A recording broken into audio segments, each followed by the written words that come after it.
aux observations que j'ai eu à faire dans la vie, de manière globale, de manière générale.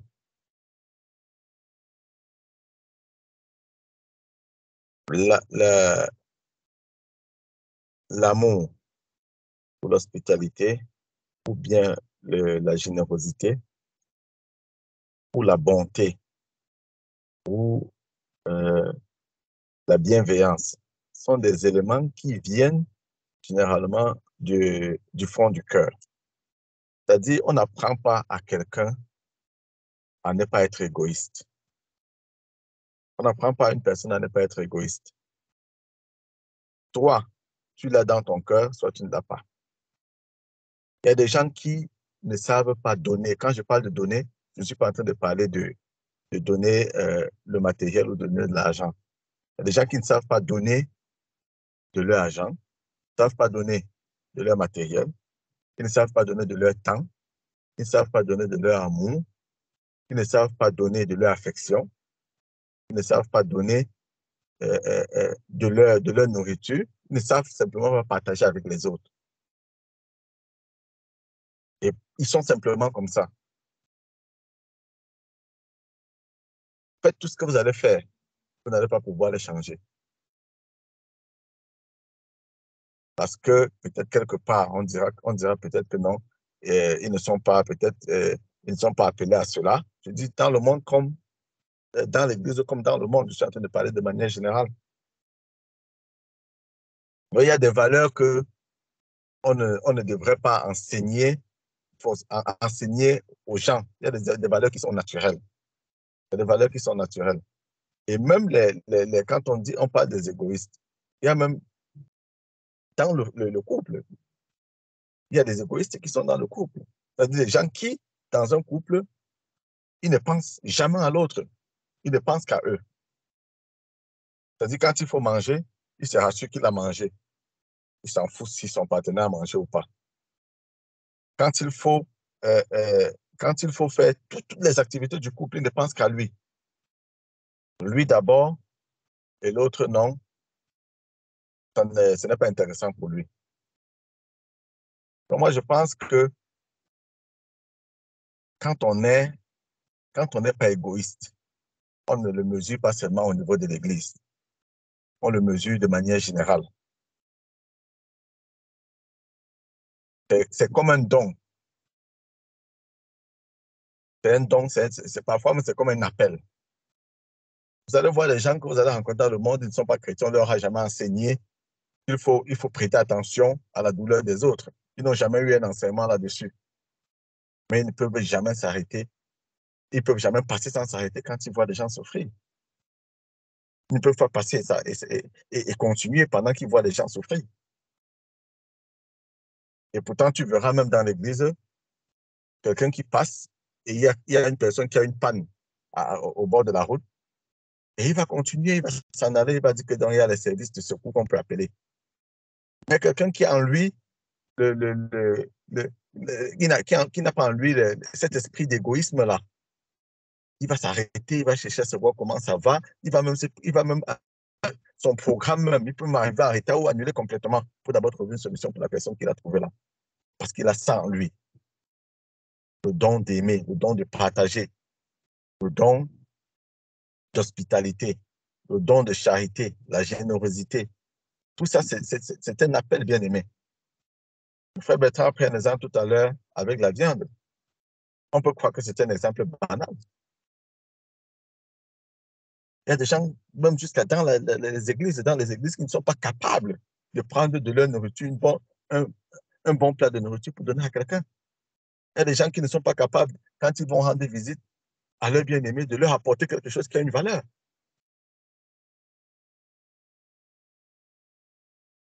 Et généralement, les personnes qui ne peuvent pas faire ces choses sont des personnes très exigeantes. Si vous observez, vous allez voir que les personnes égoïstes et cupides dans le monde sont des personnes qui attendent beaucoup des autres. Vous voyez, quelqu'un est toujours en train de dire que tel est cupide, tel est égoïste. C'est parce que la personne elle-même ne sait pas apporter cela. Parce que quand tu as reçu cet appel-là, tu as ça en toi, tu n'es plus en train de regarder les autres, tu es en train de remplir ton ministère, tu es en train de faire ce que tu sais faire.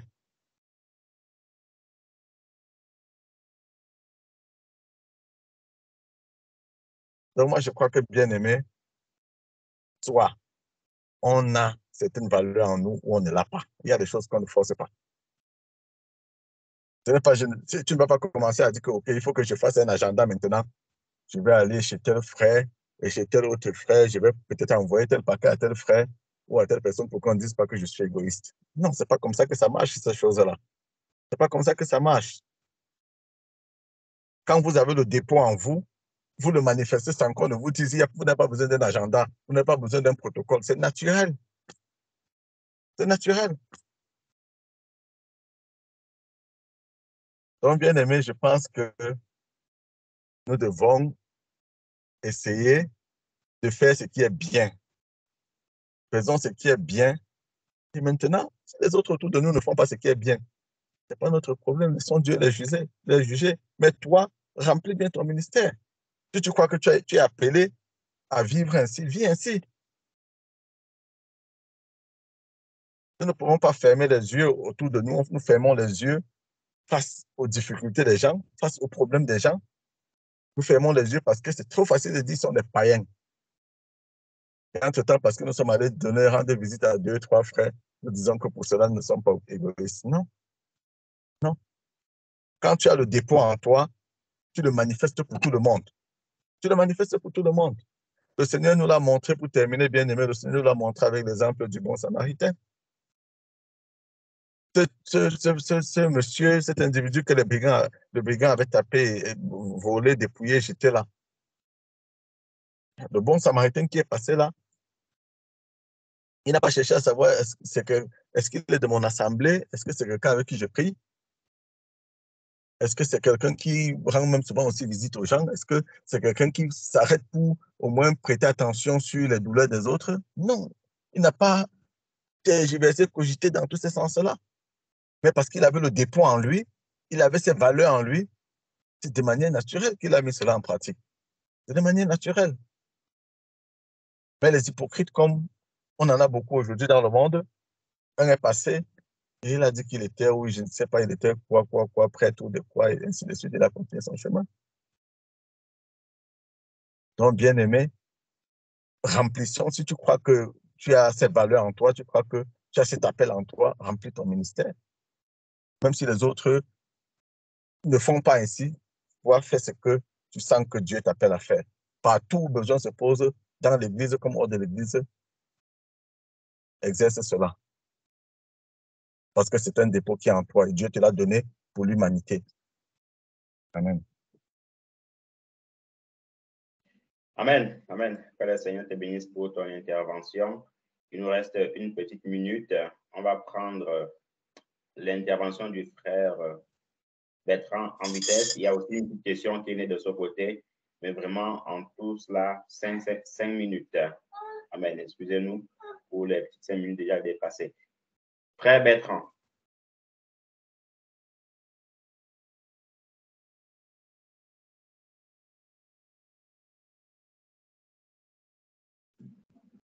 Frère Bertrand, si tu parles, merci beaucoup, bien-aimé. Amen. Dieu soit le frère vient de dire. Bien-aimé. C'est bon maintenant, frère? Oui, là, c'est bon. Amen, amen, bien-aimé. Amen. De parler depuis, je t'entendais parfaitement. Apparemment, c'est moi que tu n'entendais pas. Je disais ceci, bien-aimé. Recommande-le je suis à 1 Timothée 6, verset 6 à 19. Recommande-leur de faire du bien, d'être riche en bonnes œuvres, d'avoir de la libéralité, de la générosité, de s'amasser ainsi un trésor pour placer sur un fondement solide de la vie véritable. Bien-aimé, cela s'adresse à nos frères. D'être généreux. Pour chuter, l'histoire que le frère Évariste a cité, le bon samaritain. Bien-aimé, l'histoire dit quoi? Que le Samari et c'est-à-dire celui qui se prenait soin d'autres, ils étaient des ennemis, c'est-à-dire des tribus ennemies. Mais il s'est arrêté, a pris soin de lui et l'a porté pour aller le déposer dans une crèche. Qu'en devrait-il être de nous, bien-aimés? Donc, on vous dit, bien-aimé, frère Donald, Si ce zèle n'est pas dans notre cœur, demandons au Seigneur de nous donner de l'allumer, frère. De l'allumer et de l'activer, frère, pour que nous portions des œuvres bonnes, bien, mais pour que nous soyons riches en libéralité. Pour la gloire.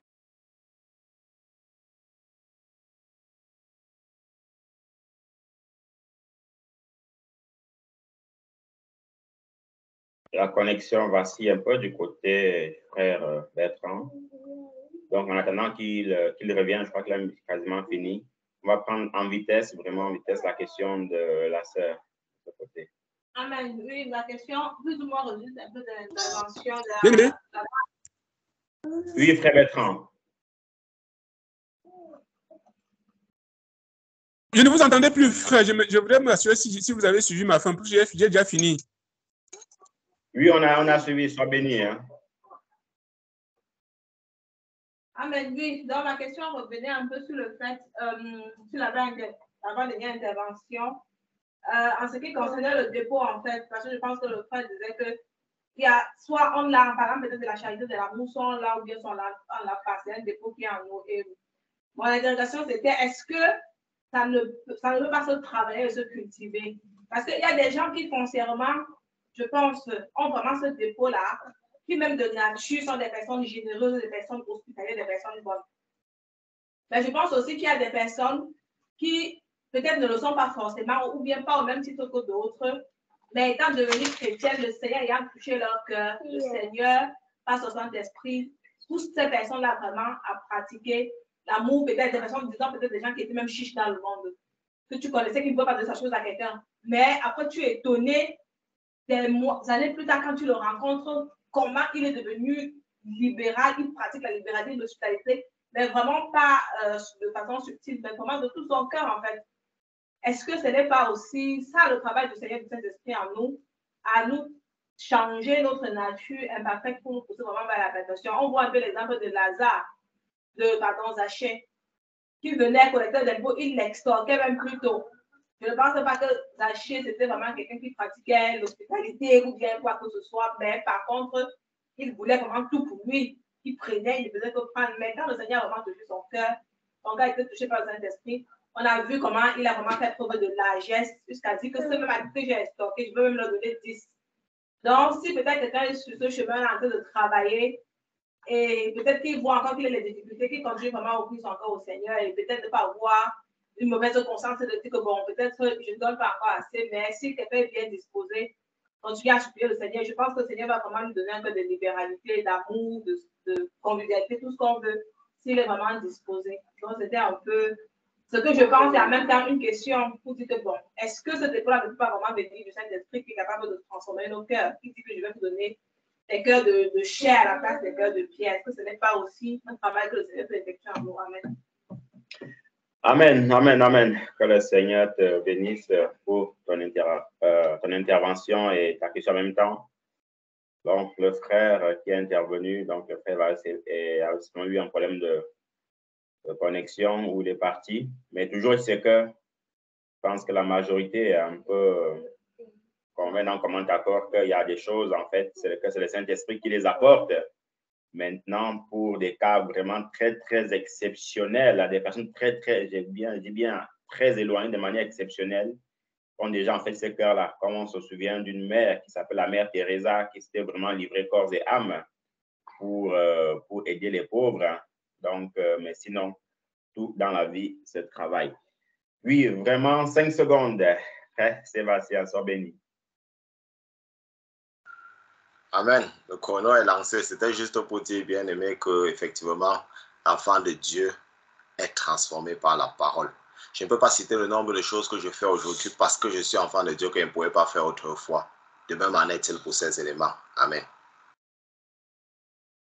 Amen, amen, amen, amen. Que le Seigneur te bénisse abondamment et que son nom soit loué. Donc, frères et sœurs, nous sommes arrivés au terme de notre étude. Hein. On n'a fait que 3 points. 3 points sur les 17. Mais nous avons la ferme conviction que nous allons avancer un peu, et le Seigneur nous bénira abondamment. Soyez bénis. Merci encore pour toutes vos interventions. Et on ne sait pas quand est-ce qu'on reviendra dessus, mais le Seigneur fera grâce. Frère Donald, nous espérons que tu as eu le cœur net par rapport à ton interrogation. Dans le cas contraire, on le dit, allons encore méditer, le Seigneur nous éclairera. On se dit à mercredi, si le Seigneur le veut. Bonne soirée à tout un chacun. Bye bye.